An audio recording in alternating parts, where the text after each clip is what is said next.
Hello students. So today I am going to explain you about the rest of the remaining chapter of chemical bonding and molecular structures. As in the last lectures we have seen about the bond parameters, and before that we have seen about the hybridization theory.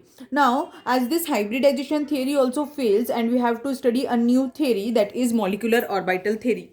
Now first we will see why we are going to study a new theory, molecular orbital theory. Before going in detail about this theory, I will explain you that what is the reason we are going to study MOT. The only drawback of hybridization theory is, as in case of hybridization, as according to hybridization, the atoms atom overlaps to form the hybridized orbital. But this is not only the true case, there are something else also, and in this the pairing of electrons takes place. So while pairing, let's take an example for that. In oxygen gas, in oxygen molecule, as one oxygen is having 8 electrons and the other oxygen is also having 8 electrons, means there are total 16 electrons.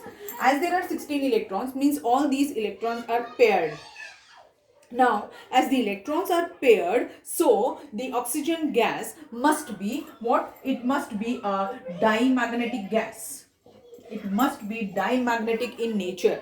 So how we check this magnetism? What we do for it, we fill the oxygen gas in a metal cylinder, as I am having an oxygen gas in this metal cylinder, and keep it in the magnetic field. इसे काय में रख देना? Magnetic field में. And if the gas is dimagnetic, this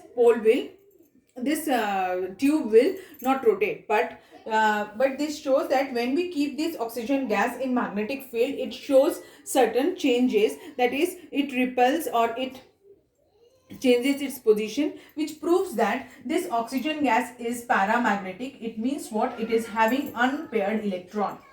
So only to prove this, we are going to study the next theory, that is molecular orbital theory, because hybridization theory has not explained anything about the dimagnetic and paramagnetic behavior of the molecules.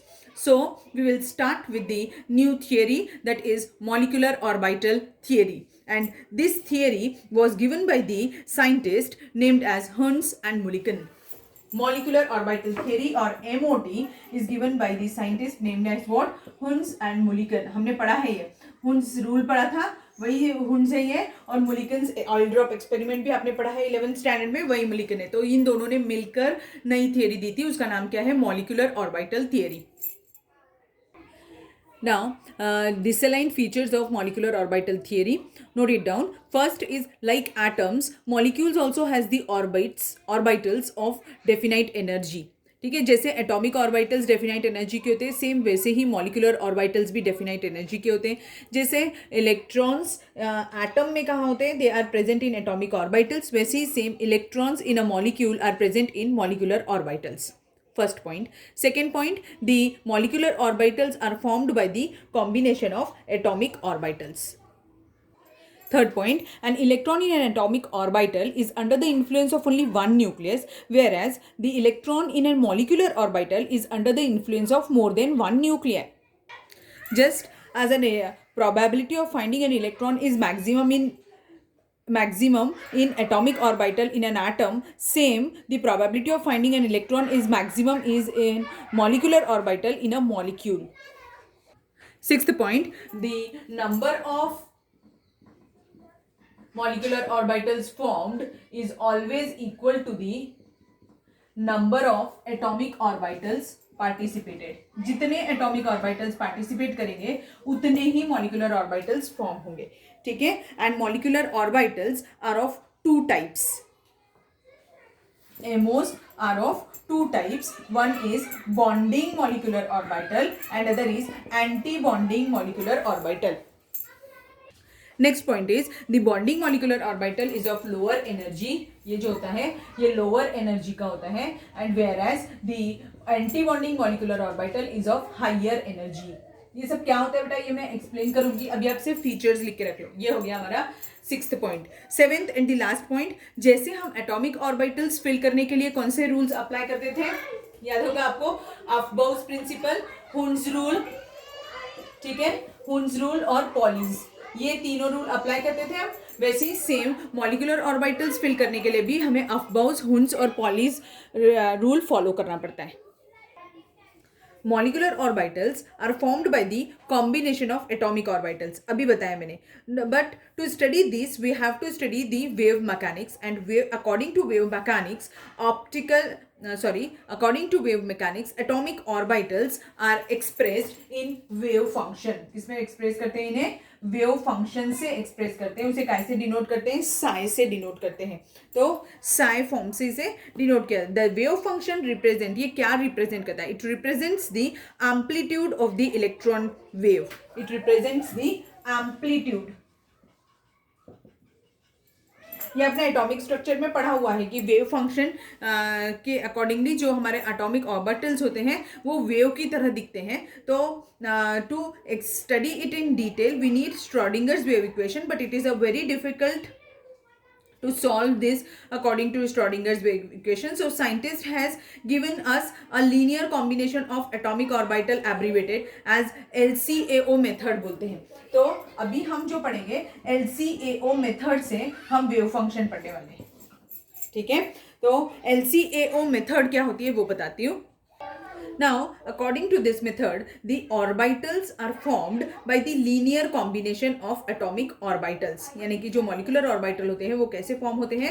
It is by the linear combination of atomic orbitals of the atoms with which the molecule is formed. तो let us take an example of hydrogen molecule, और hydrogen molecule यानी कि H2 molecule form करने के लिए मुझे क्या लगेंगे?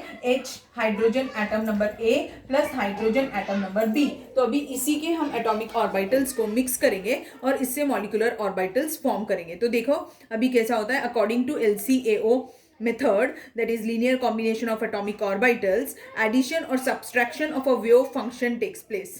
ठीक है, addition and subtraction of a wave function takes place। तो ये कैसा हो जाएगा? psi A plus psi B, ऐसा एडिशन भी हो सकता है या फिर सब्सट्रैक्शन भी हो सकता है। अब by this these two types of combinations gives rise to the molecular orbitals. तो अभी इससे हमें दो टाइप के कॉम्बिनेशंस मिल जाएंगे। एक क्या हो जाएगा? Psi MO is equal to psi A plus psi B, और वैसे ही psi A MO is equal to psi A minus psi B, ऐसा हो जाएगा। ठीक है, समझ में आया क्या बताया मैंने आपको? तो एडिशन भी बता दिया आपको और सब्सट्रैक्शन भी बता दिया। अब सपोज करो मेरे पास भी साई फंक्शन जो होता है वो कैसा होता है? अभी बताया मैंने, ये वेव के फंक्शन की तरह होता है। ये ऐसा है, ठीक है। अगर ये ऐसा है तो इसका नाम दे देती हूँ मैं साई ए, और दूसरा है साई बी। हम हाइड्रोजन मॉलिक्यूल के लिए कंसिडर कर रहे हैं। ये जो है ये इसका एम्पलीट्यूड है, तो ए है ये, और फिर दूसरा वाला जो है वो भी ऐसा है, ऐसा, और इसका जो एम्पलीट्यूड है वो बी है। अगर इन दोनों को मैंने ऐड कर दिया, क्योंकि मुझे क्या बताना है? Sai A plus psi B बताना है, एडिशन बताना है। अगर मैं इन दोनों को ऐड कर दूंगी तो क्या हो जाएगा? जो रिजल्टेंट वेव होगी वो ऐसी होगी। मीन्स ये जो पोर्शन होगा ये ए प्लस बी हो जाएगा। ठीक है, तो अब यहाँ पर ये क्या हो गया? साई ए प्लस बी का बन गया। समझ में आया? तो अब देखो ये कैसे टाइप का इंटरफेरेंस है। आपने फिजिक्स में इंटरफेरेंस पढ़ा हुआ है, ये कैसे टाइप का इंटरफेरेंस है? कंस्ट्रक्टिव इंटरफेरेंस है। ठीक, यहाँ तक समझ में आया? अब मैं आपको दूसरा यानी कि psi A minus psi B रहेगा तो कैसा होगा? ये क्या हो रहा है? In this the two waves are in phase. तो ये कैसा टाइप का है? कंस्ट्रक्टिव इंटरफेरेंस है। अब देखो अगर दोनों वेव्स को मैं सब्सट्रैक्ट करूं, यानी कि साई ए वेव ये हो गई और ये वाली साई बी है, इसमें ये ऐसी है, ठीक है, और इसका एम्पलीट्यूड भी ए है, सपोज कर लेते हैं। तो अब क्या हो जाएगा? इसमें हम सब्सट्रैक्शन कर रहे हैं, ए माइनस बी कर रहे हैं, तो जो हमारा रिजल्टेंट वेव होगा वो ऐसे है, क्योंकि जितना प्लस है ये पॉजिटिव पार्ट होता है, ये नेगेटिव पार्ट होता है, तो ये जितना प्लस है उतना ही माइनस है, इसीलिए ये ऐसा चल रहा है। मीन्स हमारा जो वो रिजल्टेंट वेव होगा यानी Sai A plus Sai A minus psi B, ये ऐसा दिखेगा, and this is what it is a destructive interference. और इसमें क्या हो गया है? दोनों वेव्स का सब्सट्रैक्शन हो गया है। नाउ दिस वेव फंक्शन जो होता है जिसे हम साई से रिप्रेजेंट करते हैं उसका कुछ भी फिजिकल सिग्निफिकेंस नहीं होता है unless and until we are not going to square it. तो जब हम उसका स्क्वायर करेंगे तभी उसका कुछ सिग्निफिकेंस रहेगा और वो प्रोबेबल डेंसिटी कैलकुलेट करने के लिए यूज करते हैं। तो अभी अगर मैंने इनका स्क्वायर कर दिया तो कैसा होगा देखो। तो अभी इसमें कैसा रहेगा Sai A plus psi B. अगर मैंने कंस्ट्रक्टिव इंटरफेरेंस का दिया और उसका स्क्वायर किया तो ये क्या हो जाएगा psi A square plus psi B square plus 2 psi A into psi B. और अगर मैंने psi A minus psi B का होल स्क्वायर लिया तो ये क्या बन जाएगा psi A square minus psi B square plus psi B square minus 2 psi A into psi B, ऐसा बन जाएगा। And this is for the constructive interference and this one is for the destructive interference. ये आपने maths में formulas पढ़े हुए हैं lower standard में, सेम वही अप्लाई किया है और कुछ भी नहीं किया है। अब देखो जो मैं बोल रही थी कि मॉलिक्यूलर, अब ये क्या फॉर्म हो गए, अब ये मॉलिक्यूलर ऑर्बिटल्स का रिप्रेजेंटेशन दे रहे हैं। तो मॉलिक्यूलर ऑर्बिटल्स मैंने आपको बताए थे दो टाइप के होते हैं, एक बॉन्डिंग मॉलिक्यूलर ऑर्बिटल्स होते हैं और एंटी बॉन्डिंग होते हैं। तो मैंने ये भी बताया था कि जो बॉन्डिंग मॉलिक्यूलर ऑर्बिटल होते हैं वो लोअर एनर्जी के होते हैं और जो एंटी बॉन्डिंग मॉलिक्यूलर ऑर्बिटल होते हैं वो हायर एनर्जी के होते हैं। अब देखो इस पोर्शन को इसके इक्वल करने के लिए मुझे इतना रीजन ऐड करना पड़ रहा है ना, और इस पोर्शन को इसके इक्वल करने के लिए मुझे इतना रीजन सब्सट्रैक्ट करना पड़ता है। तो ये कैसा है, ये लोअर एनर्जी का हो गया और ये कैसा है, हायर एनर्जी का हो गया। मींस ये जो मॉलिक्यूलर ऑर्बिटल रिप्रेजेंट कर रहा है ये कौन सा है, बॉन्डिंग मॉलिक्यूलर ऑर्बिटल है, और ये जो रिप्रेजेंट कर रहा है वो क्या है, एंटी बॉन्डिंग मॉलिक्यूलर ऑर्बिटल है। तो बॉन्डिंग मॉलिक्यूलर ऑर्बिटल की एनर्जी हमेशा कम होती है इतने हिस्से, और एंटी बॉन्डिंग मॉलिक्यूलर ऑर्बिटल की ज्यादा होती है इतने हिस्से। ठीक है, समझ में आया ये कैसा किया मैंने। अब आपको दो पॉइंट ऑफ डिफरेंसेस भी पढ़ने पड़ते हैं बेटा, यहां तक आपको अगर क्लियर होगा तो अब आगे का बताती हूँ। हमें दो डिफरेंसेस हैं, एक डिफरेंस जो पूछता है पेपर में वो है difference between atomic orbital and molecular orbital, और एक दूसरा डिफरेंस पूछता है difference between bonding and anti bonding molecular orbital. Now the difference between atomic orbital and molecular orbital मैंने दिया है। फर्स्ट डिफरेंस क्या है, the electron is atomic orbital में electron is under the influence of one nucleus, whereas molecular orbital में क्या है, electron is under the influence of more then one nucleus. वैसे ही सेम एटॉमिक ऑर्बिटल में क्या है, atomic orbital is an inherent property of an atom, whereas molecular orbital is formed by combination of the atomic orbitals. और third point of difference, they atomic orbitals have simple shapes like spherical, dumbbell, double dumbbell like that, but the molecular orbitals have complex shapes। ठीक है, NCERT वाले जो students हैं यानी CBSE board के, उनको ये पॉइंट ऑफ डिफरेंस पूछता है बहुत बार, इसीलिए मैंने लिखवाया है। चलो फटाफट से नोट डाउन कर लो ये। Next is the difference between bonding molecular orbital and anti-bonding molecular orbital. So first difference, bonding molecular orbital is formed by the addition of the wave functions and anti-bonding is formed by the subtraction. Second, it has a greater electron, bonding molecular orbital has a greater electron density and anti-bonding has a lower electron density.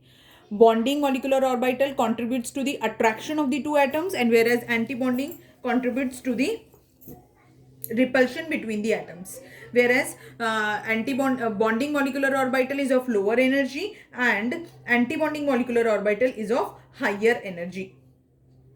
ठीक है, so this much is enough for today's class. मैं आपको next class में बताऊंगी कि कैसे molecular orbitals form करते हैं और कैसे दो जो डिफरेंट टाइप है उन्हें हम डिनोट कैसे करते हैं। हाँ, यहाँ पर भी लिख सकते हैं आप कि bonding molecular orbital is denoted by sigma MO, it is denoted by sigma molecular orbital and this one is denoted by pi molecular orbital। ठीक है, ऐसा डिनोशंस नहीं सॉरी सिग्मा और पाई से डिनोट नहीं करते हैं। जैसे अगर जो भी मॉलिक्यूलर ऑर्बिटल फॉर्म होगा इसको हम क्या करते हैं, जो भी जैसे अगर सपोज करो सिग्मा बॉन्ड फॉर्म हो रहा है तो इसे सिग्मा से रिप्रेजेंट करेंगे, और अगर यहाँ पर सिग्मा बॉन्ड फॉर्म हो रहा है तो हम इसे सिग्मा स्टार से रिप्रेजेंट करेंगे। अगर यहाँ पर पाई बॉन्ड फॉर्म हो रहा है दोनों मॉलिक्यूलर ऑर्बिटल्स मिक्स करने से तो उसे पाई से रिप्रेजेंट करेंगे, पर अगर एंटी बॉन्डिंग में पाई बॉन्ड फॉर्म हो रहा है तो उसे पाई स्टार से डिनोट करेंगे। ठीक है, तो जो भी एंटी बॉन्डिंग होते हैं उनके ऊपर एस्टेरिक मार्क्स होते हैं और जो बॉन्डिंग वाले होते हैं उसमें कोई मार्क नहीं होते, वो वैसे ही सेम डिनोट करते हैं जैसे हम कोवेलेंट बॉन्ड्स को रिप्रेजेंट करते थे सिग्मा और पाई फॉर्म में। ठीक है, so this much is enough for today's class. अगर आपको कोई डिफिकल्टी होगी तो आप पूछ सकते हैं। Thank you. ये याद से करिएगा, ये वाला क्वेश्चन स्टेट और सीबीएसई दोनों में पूछा जाता है, difference between bonding and anti bonding molecular orbital. Okay, thank you.